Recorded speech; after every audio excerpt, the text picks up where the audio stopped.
안녕하세요. 오늘도 사연 살롱을 찾아주셔서 감사합니다. 여러분께서는 본인만의 행운의 물건이 있으신가요? 저에겐 분시처럼 팔에 항상 차고 다녔던 색색깔의 구슬 팔찌가 행운의 물건이랍니다. 팔찌의 파란색 구슬 안쪽으로는 이힐리베디히 SH라고 쓰여 있어요.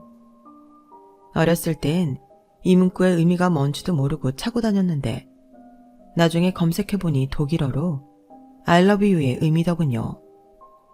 SH는 제 이름의 약자이고요. 이건 우리 엄마의 유품이었어요. 적어도 1년 전까진 그렇게 알고 있었죠. 제 인생에 엄청난 사건이 벌어지기 전까지 말이죠. 전 10년이 넘는 기간 동안 끔찍했던 시집살이 후 남편과 이혼하고 시댁에서 탈출하여 새 쌍둥이를 키우고 있는 아줌마예요. 저의 고된 시집살이 이야기를 한번 들어보시고 저보다 더 힘들게 결혼 생활하신 분이 계시다면 알려주실래요? 같이 한풀이 한번 해보자고요. 이제는 모든 게 일단락 되었고 다 과거의 일이 돼버렸네요. 이 또한 지나가리라 하는 말이 딱 맞는 것 같아요. 지금은 벌써 초등학교 3학년이 된 새 쌍둥이를 키우며 고등 검정고시를 열심히 준비하고 있답니다. 제 인생에 먹고 살 걱정 안 하고 오롯이 공부만 할 수 있는 날이 오다니 꿈만 같네요. 아직도 1년 전 그날이 믿어지지 않아요. 참으로 현실감 없는 저의 인생 스토리 지금부터 시작할게요. 전 구멍가게 하나 없는 오지 중의 오지인 시골 촌구석에서 자랐어요. 바닷가 근처이긴 했지만 거대한 산맥으로 둘러싸인 곳이라 이곳에 계신 분들은 옛날 6.25 전쟁이 벌어진 줄도 몰랐대요. 전쟁이 모두 끝나고 몇 년 후에야 알았다고 하네요. 저희 부모님은 나이가 정말 많으셨어요. 저희 아빠 50세 그리고 엄마 40세에 절 낳으셨다고 하니 제가 기억하는 우리 부모님의 모습은 거의 할머니, 할아버지 같은 분들이었죠. 흙수저 중에 흙수저로 태어나 고된 노동 속에 겉모습도 더 빨리 늙어버린 거죠. 동네 아이들에 의해 너희 엄마 아빤 할매 할배 라고 놀림을 받은 것도 모자라 부모님의 직업 갖고도 참 놀림 많이 받았네요. 저희 아빠는 정화조 청소부였거든요. 성현이 아빠는 똥 푸는 사람이래요. 어우 똥냄새. 허이 저리 가. 라며 저한테까지 냄새난다고 했었죠. 본인들도 다들 농사 짓는 집 자식들이라 거름 냄새 나던 놈들인데 똥 묻은 개가 겨 묻은 게 나무라던 꼴이었죠. 매번 울면서 집에 돌아오면 집에 계시던 엄마는 제게 미안하다 하셨어요. 성효야, 정말 미안하다. 이렇게 가난한 집에서 널 키우는 건 엄마 아빠의 욕심이었어. 이렇게 알다가도 모를 소리를 하셨죠. 그게 어떤 뜻이었는지는 아주 나중에 알게 되었지만요. 가난했지만 참 정직하고 성실하게 살던 부모님이셨는데 우리 가족에게 첫 번째 시련이 닥쳐왔어요. 엄마가 이유 없이 시름시름 앓게 된 거죠. 읍내 병원에 가보고 지방 대학병원에도 가보고 급기야 서울 큰 병원에까지 가봤지만 진단명이 안 나왔어요. 급기야 헛것을 보기 시작하고 잠을 못 자는 날이 계속되자 보다 못한 옆집 할머니가 한마디 하시더군요. 성효 아빠, 암만 해도 내가 보기엔 성효애미가 귀신이 들린 게 틀림없어. 신병인 것 같으니 구술 한번 해보게나. 지푸라기라도 잡는 심정으로 저희 아빠는 없는 돈을 모아 구슬 한 판 크게 버렸어요. 조용하던 동네가 떠나가라 구슬 한 판 버리던 때가 엊그제 일처럼 생생히 기억나네요. 무당이 매서운 눈으로 우리 가족을 째려보며 한마디 하더군요. 애기 데려온 벌이야. 엄마가 신내림 안 받으면 이 아이한테 그대로 내려가니 결단을 내리라고. 아빠도 미신을 믿지 않았던지라 망설였지만 엄마는 무당의 말을 그대로 믿으며 저한테까지 안 좋은 영향이 내려갈까봐 신내림을 받고 무당의 길로 들어섰어요. 순하디 순했던 우리 엄마가 갑자기 진하게 화장하고 한복 입으며 무당이 되자 너무 낯설고 무섭기도 했어요. 하지만 엄마가 아프지 않게 된 게 신기해하면서 너무 다행이라 생각됐고 나중엔 신당에서 굿을 갖고 놀기도 하며 완전히 익숙해졌죠.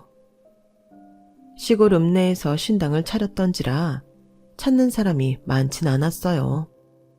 그래도 엄마가 용했던 무당이었는지 우리 가족의 슬픈 미래를 예측했던 것 같아요.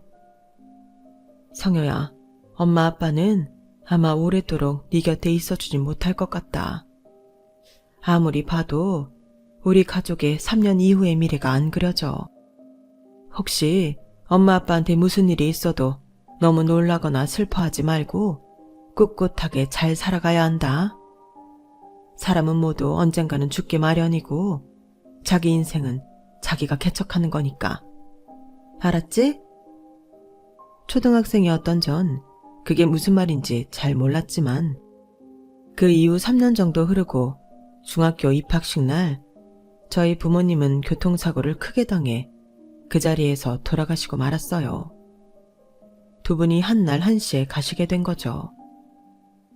14살 소녀가 감당하기에 너무 큰 슬픔이었어요. 하늘이 무너지는 듯 했고 집에 혼자 있다는 사실이 너무너무 무서웠어요. 제게 남은 건 엄마가 주신 색색깔의 예쁜 보석으로 구성된 팔찌뿐이었어요. 그 팔찌를 지금까지도 한 몸처럼 차고 다니고 있죠. 집에 있던 음식들이 점점 떨어져 가자 부모님께서 돌아가신 슬픔보다 당장 내 배에서 나는 꼬르륵 소리에 더 신경이 쓰였어요. 동네 분들이 절 챙겨주신다고 가끔 음식들을 갖다 주셨지만 몇 달을 받아먹을 수만은 없는 노릇이었죠. 그때 눈치 없던 동네 친구가 제 기분을 전환시켜준다며 같이 놀러가자고 찾아왔어요. 성효야, 읍내에 서커스단 왔단다. 가서 구경 가자. 표값은 내가 내줄게. 나 용돈 받았어. 아우, 됐어. 야, 지금 내가 서커스 볼 상황이냐? 당장 배가 고파서 나 아무리라도 캐러 가야겠어. 너 밥 안 먹었구나? 야, 읍내 가서 내가 햄버거 쏠게. 햄버거 가게 새로 생긴 거 알지? 햄버거란 소리에 눈이 번뜩 띄어서 홀린 듯 친구를 따라 나섰죠. 햄버거와 콜라를 맛있게 먹고 서커스를 보는데 눈이 휘둥그레지더군요.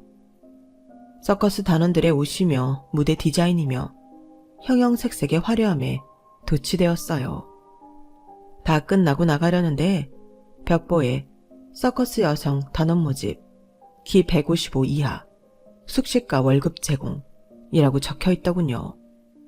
어릴 때부터 키가 작아 중1임에도 150도 간당간당했던 저는 숙식까지 제공해주고 월급도 준다는 말에 당장 단장님을 찾아갔어요.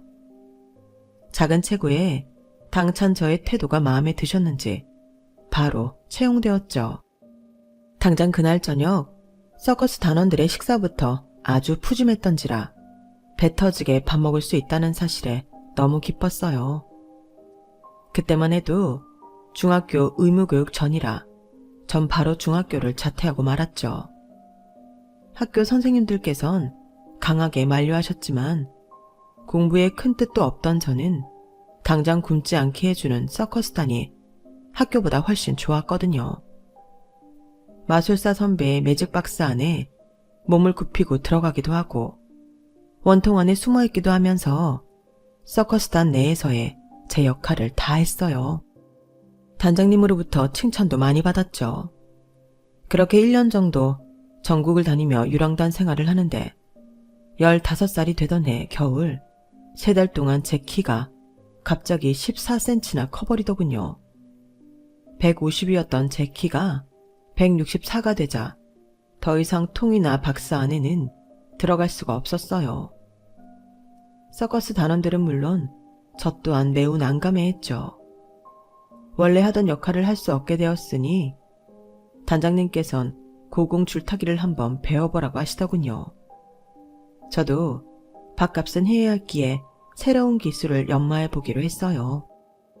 운동신경이 좀 있었는지 고공 줄타기도 곧잘 했던 전 한 2, 3년을 신나게 일하며 돈도 조금 모았네요. 실은 월급은 정말 쥐꼬리였지만 전국을 따라다니며 숙식 문제를 해결했다는 자체가 다행스럽게 여겨졌어요.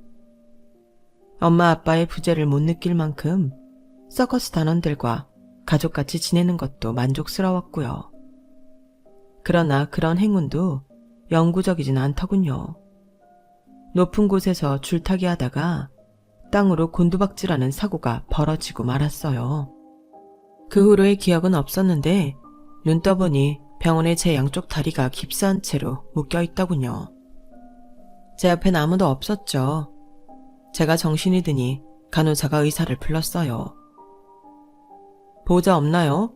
이 상태로 혼자 움직이긴 무리일 텐데 간호사들이 해주는 것도 한계가 있을 테고요. 아, 제가 서커스 하다가 떨어졌는데 단장님 안 오셨나요? 아, 그 남자분 다음 공연이 있다고 바로 가셨어요. 워낙 멀리 떠나게 되어 한동안 못 올 거라고 잘 부탁한다고 그러시던데. 너무 서운하고 서러웠어요. 나름 아버지같이 따르던 단장님이었는데 역시 남은 남이었죠. 의사 선생님께서는 다시는 서커스 같은 거 하지 말라고 권유하시더군요. 저도 다시 사고 날까 무서워 병원에서 나가면 일반적인 취업 자리를 찾아봐야겠다고 생각했어요. 흉터투성이인 다리에 철심을 박은 채로 절뚝거리며 몇 개월 뒤 퇴원을 하게 되었어요. 그동안 서커스하며 번 돈은 치료비로 고스란히 다 들어갔죠. 읍내에 메리아스 공장으로 들어가 일하게 되었어요. 취업 면접을 볼 때 다리를 최대한 절뚝거리지 않고 멀쩡한 것처럼 걸어 들어갔어요. 그때만 해도 신분 조회를 잘 안 했던지라 나이도 20살이라고 속이고 들어갔죠. 화기애애하고 재밌었던 서커스단 생활과는 달리 메리아스 공장은 분위기가 매우 살벌하더군요. 먼저 입사한 선배들과 후배들 간의 위계 질서가 딱 잡혀 있었어요. 정신 차리고 기계 앞에서 일해야 했죠. 무슨 군대도 아닌데 몇 년 일찍 입사했다고 군기 잡는 꼴이라니 기도 안 차더군요. 전 일머리가 있었던지라 공장 운영의 허점들이 눈에 쏙쏙 들어왔어요. 나중에 내가 공장을 직접 운영해보면 어떨까? 하며 공장장이 되는 꿈을 꿔보기도 했죠.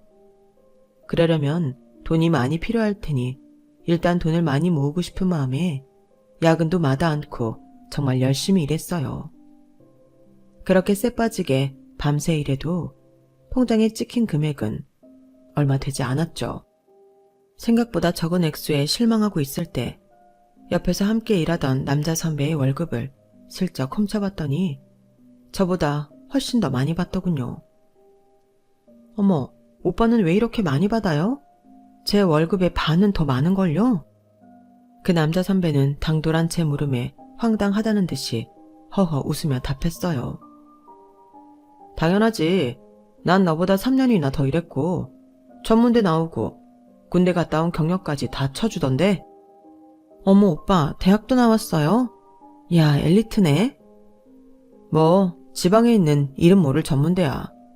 그때까지만 해도 우리 집이 그냥저냥 괜찮았는데 아버지 장사가 폭삭 망하는 바람에 얼른 돈이나 벌어야 했지 뭐. 그나저나 날도 더운데 이따 호프집에서 맥주 한잔 할래? 맥주요? 아 그래요. 맥주 한잔 정도야 뭐. 나이를 속여 아직 19살 미성년자였던 저는 속으로 당황했지만 가볍게 맥주 한잔이라는 얘기에 호프집으로 쫄래쫄래 따라갔죠.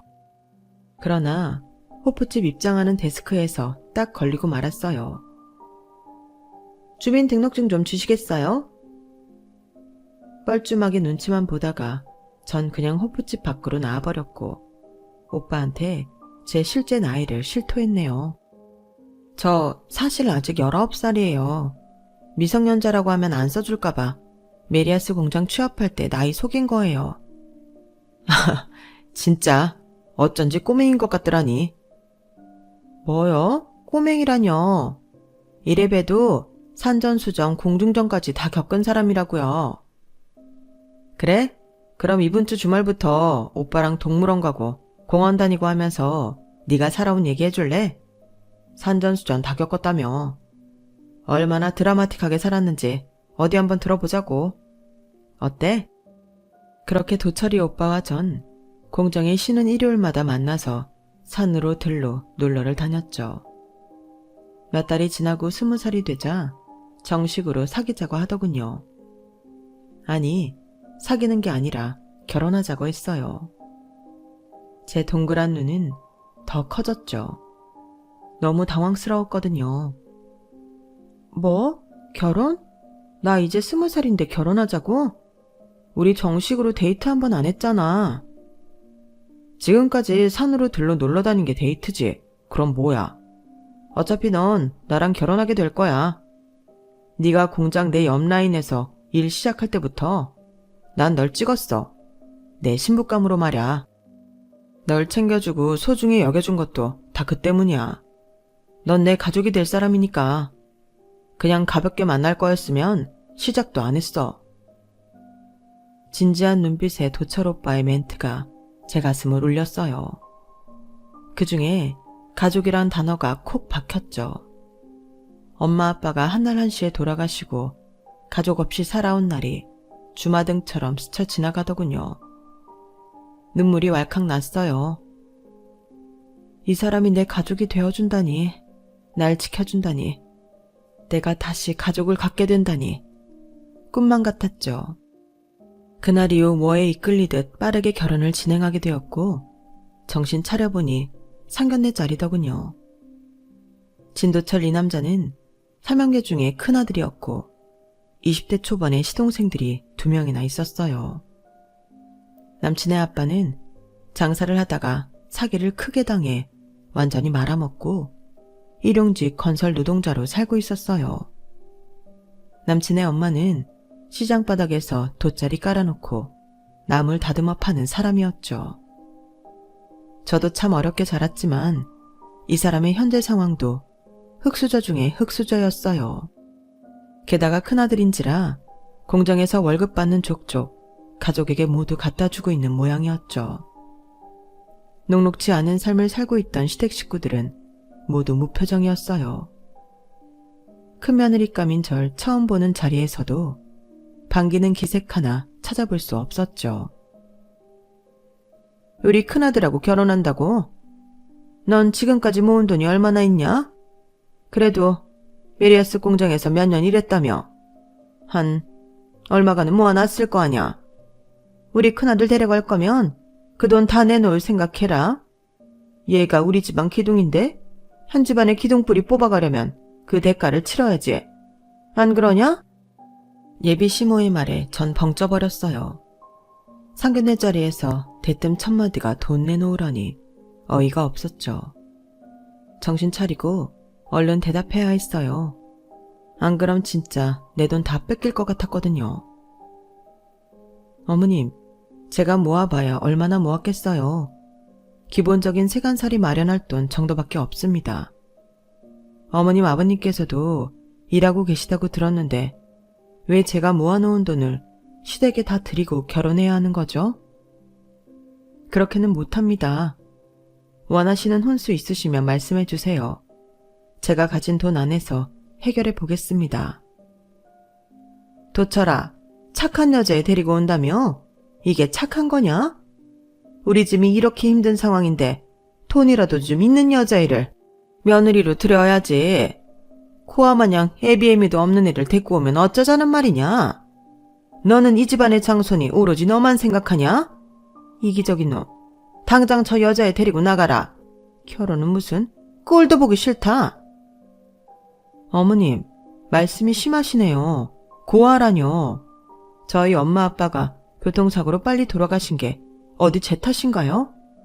누구보다 성실하고 정직하게 살아왔습니다. 제 인생을 그렇게 매도하지 말아주세요. 전 자리를 박차고 나와버렸어요. 당황해서 눈치만 보던 남친도 제 뒤를 따라 나오더군요. 한 치 앞도 안 보일 만큼 눈물이 앞을 가렸어요. 그동안 외롭고 힘들게 살아온 내 인생이 너무나도 불쌍했죠. 어머니께선 어떻게 저렇게 말씀하실 수 있어? 내가 오빠랑 결혼하는 게 기둥 뿌리 뽑는 거야? 내가 지금껏 번 돈을 다 내놓으라니. 난 그렇게는 못해. 행복해지려고, 따뜻한 가족을 가지려고 결혼한다고 한 건데, 오빠 집안에 들어가면 내 삶이 더 불행해질 것 같으니 이 결혼 못하겠어. 안 한다고. 성효야, 정말 미안해. 우리 가족들이 형편이 너무 어렵다 보니 돈. 맨날 돈만 눈에 보이나 봐. 내가 큰아들의 효자이다 보니 지금껏 내 용돈 몇십만 원 빼고 가족들한테 다 쏟아 부어왔어. 너랑 결혼하면 더 이상 그러지 않을 거야. 약속해. 나 빼고 남동생이 둘이나 있는데 엄마 아빠 못 모시겠어? 맹세할게. 이 결혼 그대로 진행하자, 성효야. 전 남친의 제안을 당연히 거절했고 다시금 공장 기숙사로 돌아왔어요. 마음이 심란하여 뜬 눈으로 밤을 지새웠죠. 날이 밝자 일터로 다시 향했는데 어쩔 수 없이 남친과 대면해야 했죠. 남친은 아무 일도 없었다는 듯이 똑같이 절 대하더군요. 아니, 전보다 더 친근하게 대했어요. 마치 실제 와이프처럼 말이죠. 그렇게 무려 6개월이 지났고 가랑비에 옷 젖듯이 그의 친절함에 익숙해진 저는 다시금 그와의 결혼을 생각하게 되었어요. 미치도록 외로웠거든요. 저에게 따뜻하게 대해주는 사람은 이 세상에 단 한 사람, 남친이 유일했기에 이 사람을 놓치고 싶지 않았죠. 남친은 또다시 약속했어요. 결혼하면 우리 가정 내가 지킬 거야. 시댁과 완전히 분리해서 살아도 좋아. 부모님께 용돈만 드리고 그게 다야. 그 외에 며느리 노릇 할 필요도 없어. 우리 쿨하게 살자고. 믿음직한 남친의 말을 그대로 믿고 우린 결혼을 밀어붙였어요. 한 번 했던 상견례를 되풀이할 필요도 없이 결혼식장에서 시댁 식구들을 두 번째로 만나게 되었죠. 우리 집 맏며느리로 들어온 걸 환영한다. 우리 도철이가 그렇게 원하니 들어줄 수밖에. 자식 이기는 부모 있겠니? 그래도 부모한테 약속한 건 있으니 결혼해도 지키겠지 뭐. 결혼식 당일 하도 정신없던 터라 남편이 대체 시부모한테 무슨 약속을 했는지 되묻진 않았어요. 그때 남편이 시부모들에게 했던 약속을 반드시 확인하고 당장 웨딩드레스를 벗어 던지고 결혼을 파토냈어야 했는데 나중에 두고두고 후회할 수밖에 없었답니다. 쿨하게 살자고 했지만 돈이 많지 않았던 저희 커플은 일단 시댁살이를 해야 했어요. 그렇게 악의 구렁텅이 같던 시댁에서의 결혼 생활이 시작되었죠. 전 공장에서 일하면서 동시에 6식구의 뒤치다꺼리를 다 해야 했어요. 온전히 저 혼자 말이죠. 엎드려서 거실 바닥을 걸레로 닦는데 화딱지가 나더군요. TV 보며 히히덕거리고 있던 시모에게 따졌어요. 어머님, 왜 이 집안 살림을 저 혼자 다 해야 하는 건가요? 대체 제가 시집 오기 전까지 이 집안은 어떻게 돌아가고 있던 거예요? 도련님들 속옷 빨래까지 왜 다 제가 해야 하냐고요? 야, 그럼 맏며느리 인니가 하지 나이 먹은 내가 하리? 네 시아버지는 노가다판에서 일하고 네 시동생들은 취업 준비하느라 바쁘고 네 남편은 메리아스 공장에서 쇠가 빠지게 일하는데 이까지 설거지 빨래 청소 따위가 뭐가 힘들다고 지랄이야. 결혼 초기부터 너 정말 이따위로 나올래? 어디서 CMA한테 눈을 부릅뜨고 따져? 어머님, 저도 메리아스 공장에서 일하고 있잖아요. 제가 어디 집안일만 하면서 불평하는 건가요? 다들 살림살이 조금이라도 도와주고 제 할 일은 스스로 해야 하는 거 아닌가요? 이렇게 고단한데 무슨 애가 생기겠어요? 주말이라 방에서 쉬고 있던 남편이 듣다 못해 나오더군요. 결혼 전부터 효자였던 남편은 당연히 자기 엄마 편이었죠. 야, 강성효, 맏며느리로서 해야 할 도리가 있지. 몸도 안 좋은데 차가운 시장바닥에서 하루 종일 나물 파는 울 엄마한테 집안일까지 떠맡기겠다는 심보야? 뭐? 오빠 지금 말 다 했어? 결혼 전에는 쿨하게 살자며. 이게 쿨한 거야? 난 완전히 이 집 노예라고. 다들 밥 먹고 남은 반찬에 다 식어 빠진 국에 밥 말아 먹고 날 위해 주는 사람은 하나도 없는 거야? 오빠는 결혼 전이랑 말이 왜 이렇게 다른 거야? 이거 완전 사기 결혼이라고. 야, 됐어. 뭔 사기 결혼이야. 다 잡은 물고기에 밥 주는 거 봤냐? 닥치고 얼른 살림이나 열심히 해. 애 가지기 전까진 메리아스 공장도 열심히 다니며 돈도 좀 벌고 말이야. 남편에게 온갖 정내미가 뚝 떨어지더군요. 내가 원래 돈돈하던 사람이 아닌데 6 식구들 생활비를 저와 남편이 공장에서 일한 돈으로 다 충당하려니 너무 빠듯했어요. 남편도 안 되겠는지 하루는 중대 발표를 하더군요. 나 아무래도 원양어선 탈 준비를 해야 할 것 같아. 자격증 따서 원양어선 타면 공장 다니면 받는 돈의 2배 이상 벌 수 있다네. 뭐? 원양어선 타면 몇 달씩 집에 못 들어오는 거 아니야? 위험하진 않을까? 우리 아기 갖기로 한 건 어쩌고. 나 혼자 몇 달씩 시댁에서 사는 게 외로울 것 같은데. 지금 그런 사소한 게 문제야. 어차피 자격증 준비하고 원양어선 취업 자리 알아보는 것도 몇 달 걸릴 테니 그때까지 아기나 갖자 우리. 내 나이가 있으니 더 늦춰선 안 될 것 같아. 그랬어요. 생활 형편 어려운 시댁에 얹혀 살면서 제 고단함이나 외로움, 구박받는 것 따윈 남편에게 전혀 안중에 없었죠. 다행히 아이는 계획했던 대로 빨리 들어섰어요. 웬일로 무심한 성격의 남편이 산부인과에 함께 가주더군요. 그런데 의사 선생님의 말씀에 깜짝 놀라고 말았죠. 아기 집이 2개가 보이네요. 아마 쌍둥이인 것 같습니다. 축하드려요. 아, 옆에 또 하나가 보이네요. 아기 집이 총 3개인 거 보니 새쌍둥이 같네요. 3배로 축하드립니다. 네? 새쌍둥이요? 한꺼번에 3명이 태어난단 말씀이죠? 저와 남편은 놀라 자빠지는 줄 알았어요. 우리 부부는 아기는 우선 하나만 낳고 키워보며 1명을 더 낳을지 말지 고민해보자고 자녀 계획을 세웠었거든요. 그런데 새쌍둥이라니. 기쁘지만 등에 식은땀이 나는 묘한 감정이었죠. 남편은 새쌍둥이인 것만 확인하고 원양어선을 타러 가게 됐어요. 저 혼자 시댁에 남겨진 것이 너무 외롭고 살짝 두렵게 느껴졌죠. 절 아껴주는 사람들이 아닌 일 하나라도 더 시켜먹고 내 돈 한 푼이라도 더 뜯어내려는 시댁 식구들이었기 때문에요.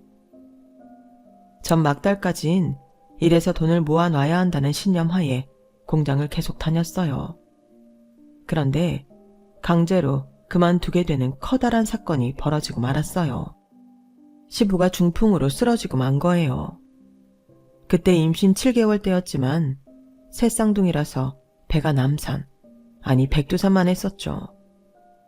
중풍으로 쓰러져 병원에서 퇴원하고 집에 누워있는 시부의 병수발을 제가 다 해야 했어요. 시동생이 둘이나 함께 살았지만 꼴에 먼 취업 준비를 그리도 거창하게 한다는 건지 병든 자기 아빠 놔두고 아침부터 동네 도서관에 나간다고 하더군요. 대체 몇 년을 취업 준비한다는 명목으로 백수 생활을 하고 있는 건지 속이 터졌죠. 아니 도련님, 아버님이 저렇게 누워 계시는데 하루에 단 몇 시간이라도 병간호 해야 하는 거 아니에요? 어떻게 온 가족이 임신한 저한테만 병수발을 고스란히 떠넘길 수가 있죠? 듣자 하니 형수는 중학교도 안 나왔다면서요. 우리는 그래도 전문대 출신이라고요. 도서관에서 취업 준비하며 공부하는 게 얼마나 힘든 건지 알기나 해요? 무식하면 말이나 걸지 말든가. 뭐라고요? 아니 도련님, 지금 말 다 했어요? 거기 서봐요. 도련님! 백수 시동생들은 마치 짠 듯이 후루룩 집을 나가버리더군요. 너무 열받아서 시동생들의 뒤를 밟았어요. 대체 무슨 공부를 얼마나 열심히 하길래 백수 생활만 주구장창하는 건지 궁금했거든요. 그런데 그들의 발길이 닿은 곳은 도서관이 아닌 PC방이더군요. 조용히 뒤따라 가봤더니 게임을 해대는데 손이 보이지도 않을 정도의 빠른 손놀림으로 재미지게 하더군요. 완전히 프로게이머인 줄 알았네요. 만삭이었던 저는 속이 부글부글 끓어오르고 호흡이 가빠졌어요. 머리 끝까지 열이 받았거든요. 씩씩거리며 한창 게임에 열중하고 있는 시동생들 옆에 가서 소리를 지르려는데 갑자기 핑 돌더니 픽 쓰러지고 말았어요. 그 다음은 기억이 안 나는데 눈을 떠보니 병원이었고 이미 제왕절개로 출산을 마친 상태더군요. 옆에는 시모가 눈을 셀쭉 뜨고 절 노려보고 있었죠. 야, 형수로서 시동생들 뒤나 캐고 다니냐? 걔네가 취업 준비로 공부하다가 스트레스 받아서 잠시 머리 식히러 PC방 갔다는데 그걸 뒤쫓아가다가 쓰러져? 너도 참 한 성깔머리 하는 애구나. 교육도 제대로 못 받은 네가 어디 공부하는 스트레스를 이해나 하겠니? 시모의 막말에 이제 화가 나기보단 서러웠어요. 게다가 아랫배가 불에 지진 듯이 아파서 눈물이 왈칵 쏟아지더군요. 어머니, 제가 만삭의 몸으로 중풍 걸려 쓰러진 시아버님 똥기저귀까지 갈고 있는데 아들인 도련님들은 PC방 가서 게임이나 하고 있고 제 맘이 어떻겠어요? 진짜 너무들 하시네요. 제가 이 집 몸종인가요? 어째 하녀보다 못한 취급을 하시나요? 이 집 귀한 손주를 셋이나 낳은 사람입니다, 저. 야, 누구네 안 낳아봤냐? 어디서 애 낳은 거 가지고 유세를 떨려고 해, 시애미 앞에서. 네 새 쌍둥이 아들들 키우면서 시아버지 평간호하려면 체력이 좋아야 하니 얼른 기운내서 일어날 생각이나 해. 대꾸할 힘도 없어서 병원 침대 쇠 부분을 붙잡고 하염없이 울었어요. 3박 4일 입원 후 산후조리는 꿈도 못 꾸고 집으로 돌아와 아기들 셋과 시아버지를 다 돌봐야 했죠. 집안 살림도 하면서 말이에요. 아기들 똥기저귀와 시아버지 똥기저귀를 번갈아 갈면서 이젠 더러운 줄도 모르겠더군요. 똥기저귀 가는 기계가 되어버린 것 같았죠. 원양어선 타러 간 남편은 웬일인지 연락도 잘 안 되고 송금해 오는 생활비도 점점 줄더라고요. 왜 이렇게 연락하기가 힘들어? 무슨 일이라도 있는 거야? 배멀미 참아가며 원양어선 타면서 하루 종일 일하는데 어떻게 연락을 해? 우리 아버지 잘 간호하고 있지? 새 쌍둥이도 잘 크지? 그럼 됐지 뭐. 가끔 애들 사진이나 보내줘. 끊는다. 잠깐만. 본인 얘기만 하고 전화를 끊으면 어떡해? 생활비는 왜 이렇게 적게 주는 거야? 애들 분유, 기저귀값 정도만 주면 어떡해? 당신 동생들 여전히 백수고 난 이제 공장도 못 다니니 오로지 당신 월급으로만 8식구가 생활해야 한단 말이야. 에휴, 너 또 돈 얘기냐? 어째 서방 건강 한 번을 안 물어보고 맨날 돈 얘기만 주구장창. 됐다 끊어라. 돈 한 10만 원 더 붙일 테니. 이런 고통이 언제 끝날까? 내 인생에도 해뜰 날이 과연 올까? 끝도 없이 긴 어둠 속 동굴을 계속 걸어야 하는 느낌이었어요. 그때 당시 제 인생의 희망은 오직 새 쌍둥이들 뿐이었죠. 그렇게 한 6년을 지냈을까? 엎친 데 덮친 격으로 시장에서 나물 다듬어 팔던 시모까지 쓰러지셨어요. 시모의 당뇨가 심했던지라 합병증이 크게 온 거죠. 시모는 반신불수였던 시부 옆에 나란히 누워 거의 식물인간으로 지내게 되었어요.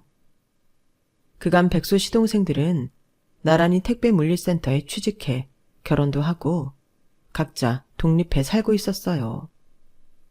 이제 동서들도 생겼겠다. 시부모 병간호를 나누어 하고 싶은 맘에 연락을 해봤죠. 동서, 어머님 아버님을 나 혼자 볼 수는 없을 것 같아. 동서도 주부니 우리 집에 와서 나랑 교대로 병간호를 나누어 하는 게 좋겠어. 네? 형님, 그게 뭐가 좋다는 거죠? 결혼한 지 얼마 안 된 저한테 시부모님 기저귀 수발 들라는 건가요? 전 심지어 지방되긴 하지만 대졸자예요. 그런 단순 노동은 학력 좀 떨어지는 형님이 더 어울리지 않을까 싶네요. 뭐라고? 대체 형님한테 말본새가 뭐야? 난 뭐 시부모님 병간호가 그토록 하고 싶은 일이라 하는 줄 알아? 학력? 웃기고 있네. 동서도 전업주부고 아직 아기 없으니 충분히 시간 낼 수 있잖아. 뚜. 그쪽에서 전화를 먼저 끊어버렸나 보더군요. 너무 화가 나서 시동생들한테 전화를 해봤더니 다들 안 받더라고요. 문자도 안 읽고 제 연락을 다 차단해버렸어요. 시동생들 집이 어딘지 주소도 모르기에 찾아갈 방법이 없었죠. 정내미가 다 떨어졌어요. 자식들도 외면하는 병든 시부모들을 내가 다 수발해야 한다는 게 뭔가 억울하게 느껴졌죠. 그들이 건강했을 때 나한테 잘해준 사람들도 아니었기에 더 하기 싫더군요. 정말 언어폭력에 날 구박만 하던 양반들인데 왜 내가 똥기저귀까지 살뜰히 갈아주며 죽까지 떠먹여줘야 하나. 너무 싫었죠. 울며 겨자 먹기로 그 후로도 시모와 시부 병간호를 4년이나 더 했더랬죠. 총합 10년을 수발했네요.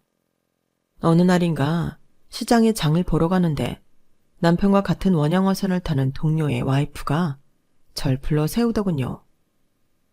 쌍둥이 엄마, 내가 말 안 하려다 자기 인생이 너무 불쌍해서 말해주는 거야. 우리 남편이 그러는데 쌍둥이 아빠가 원양어선 타고 다니면서 세계 각지의 현지에 처가 둘이나 더 있다네. 아주 혼혈아 낳고 살뜰히 챙겨주고 있대. 전 그 말을 듣는데 1도 화가 나지 않고 오히려 다행이다 싶더군요. 그래, 내가 결단을 내릴 시기가 왔구나. 며칠 후 남편이 몇 달 만에 집에 들어왔는데 조용히 얘기했어요. 쌍둥이 아빠, 현지 처가 둘이나 더 있다고? 원양어선 타더니 아주 국제적으로 노는구만. 그쪽 애들 잘 챙기고 우리 새 쌍둥이들은 평생 볼 생각하지 마라. 이미 내 애들 짐이며 내 짐도 다 싸놨으니 저기 누워있는 당신 부모들 돌아가실 때까지 잘 챙기고. 안녕. 다급해진 남편은 짐 챙겨서 떠나는 저와 새 쌍둥이들을 잡았어요. 우리는 뿌리치고 집을 나왔죠. 이미 아주 허름한 원룸 얻을 돈 정도는 챙겨놓고 있었거든요. 그 돈 정도만 있어도 천군만마를 얻은 것 같았죠. 1년에 몇 번 못 보던 아빠한테 정이 없기로는 우리 새 쌍둥이들도 마찬가지였어요.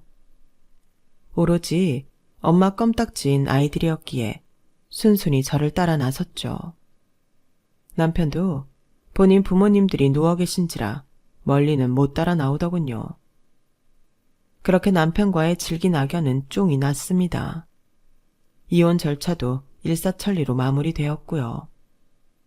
그때가 겨울이었는데 마치 제가 어렸을 적 엄마 아빠 다 돌아가시고 홀로 남은 기분이 들더군요. 새 쌍둥이들을 굶길 순 없었기에 바로 다음 날부터 빌딩 청소부로 나섰죠. 이젠 초등학교 3학년인 아이들은 엄마가 없어도 밥도 잘 챙겨 먹고 잘 지내주었어요. 너무 대견했죠. 제가 청소부로 고용된 곳은 어떤 회사가 통으로 쓰고 있는 빌딩이었는데 물론 친절한 사람들도 있긴 했지만 청소부라고 무시하는 사람들도 정말 많더군요. 남자 화장실을 청소하려는데 어떤 과장님이 아이씨 깜짝이야. 경비해. 왜 남자 화장실에 여자가 들어와서 청소하게 만드는 거야? 기분 나쁘게. 그러면서 큰 소리로 면박을 주더군요. 그 과장님은 그 후로도 절 못 잡아먹어서 안달이었죠. 그럴 때면 날 향해 죽일 듯이 구박하던 시댁 식구들이 오버랩 됐죠.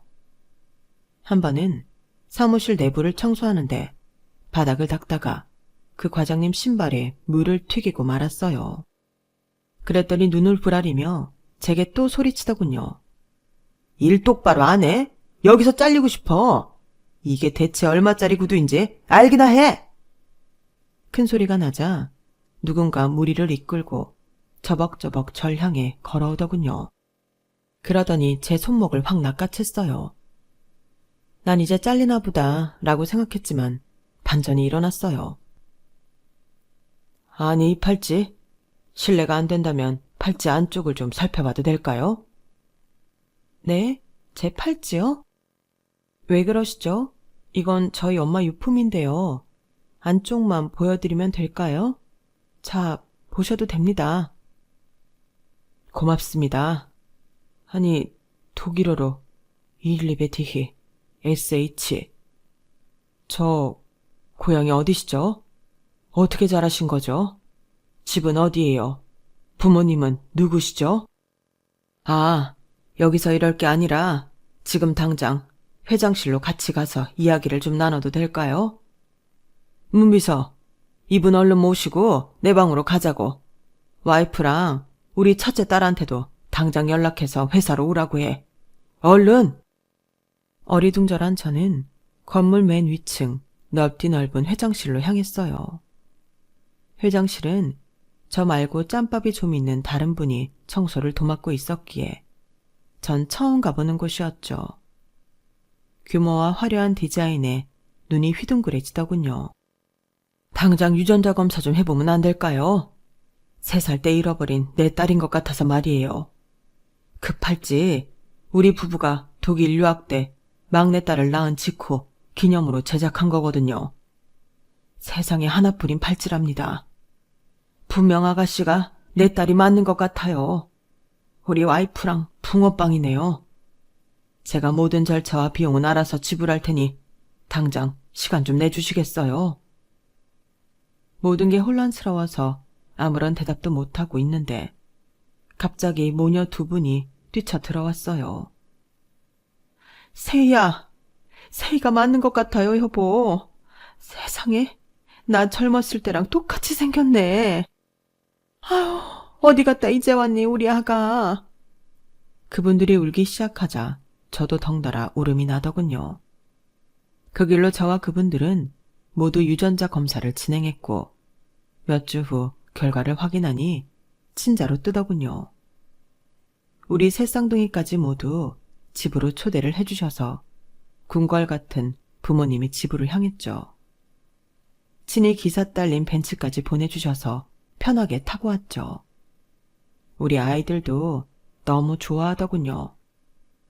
와, 엄마, 나 이런 집 TV에서만 봤는데 여기가 우리 외할아버지 외할머니 집이란 말이지?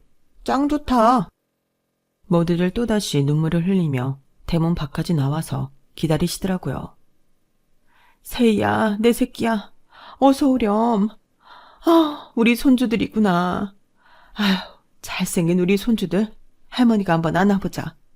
그동안 얼마나 고생이 많았니 그래. 이제 아무 걱정하지 말아라.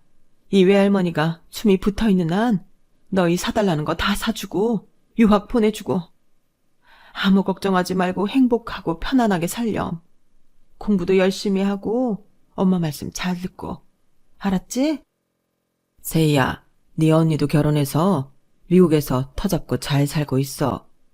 큰사위네 집안이 미국에서 IT 기업을 크게 해서 그쪽 사업을 물려받아야 하기에 우리 회사는 너와 우리 새 쌍둥이 손주들이 물려받아서 쭉 이어가야 할 것 같아. 우선 우리 집에서 함께 지내며 공부도 하고 미래 계획을 해보면 어떻겠니? 저야 다 감사하죠, 어머니 아버지. 꿈만 같아요. 우리 새 쌍둥이 뜻까지 걷어주셔서 진심으로 감사합니다. 엄마 아버지께서 저한테 왜 미안해 하셨는지 굿할 때 무당이 저희 엄마가 신병 든 것을 애기 데려온 벌이라고 말했는지 이제서야 다 이해가 되더군요.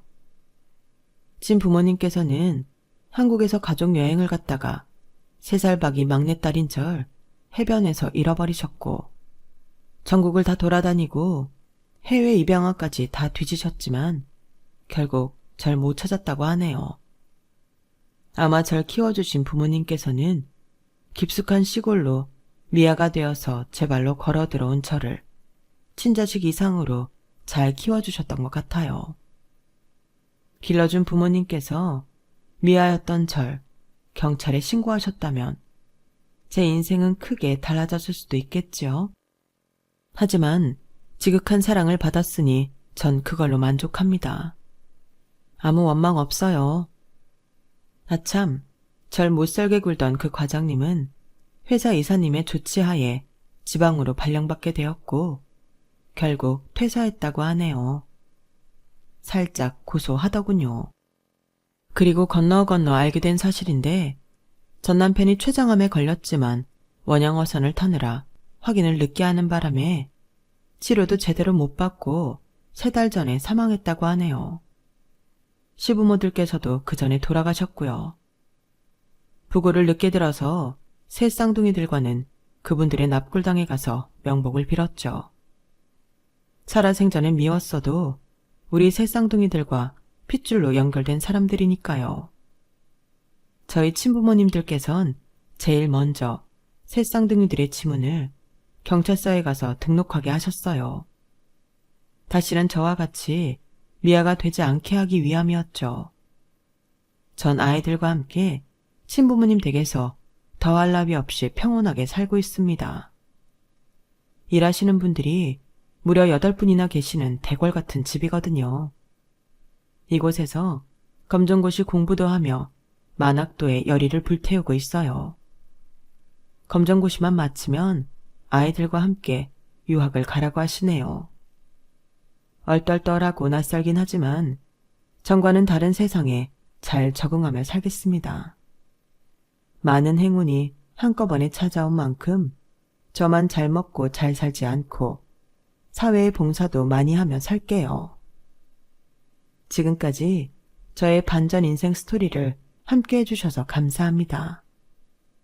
여러분께도 좋은 기적과 행운이 함께하길 바랍니다. 여러분, 사연 댓글에 응원과 현명한 조언 부탁드려요. 좋아요와 구독은 저에게 큰 힘이 됩니다. 오늘도 좋은 일 가득하세요.